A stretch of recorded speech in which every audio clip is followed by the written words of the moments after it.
Buenos días, hoy quiero compartiros una noticia muy importante que supone un antes y un después en la urbanización Torre de Portaceli y en todo el municipio de Serra. Después de más de 40 años de reivindicaciones, hemos conseguido desbloquear la situación urbanística de la urbanización. Un paso histórico que marca el inicio de una nueva etapa. Concretamente, hemos logrado la cesión gratuita al ayuntamiento de los viales y las zonas verdes. Además, hemos adquirido unas parcelas que pasan a ser municipales. Esto nos permitirá mejorar los servicios que ofrecemos y avanzar hacia la tan esperada regularización de la urbanización. Y quiero subrayar algo muy importante. Esta actuación no supondrá ningún coste añadido para el vecindario de la urbanización.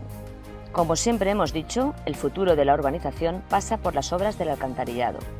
Y cuando llegue ese momento, tanto el ayuntamiento como los vecinos y vecinas contribuiremos de forma proporcional, justa, regulada y sobre todo asequible. Gracias por vuestra confianza y por la paciencia que habéis demostrado durante todos estos años. Seguiremos trabajando con transparencia y responsabilidad para hacer realidad la regularización completa de la Torre de Portaceli.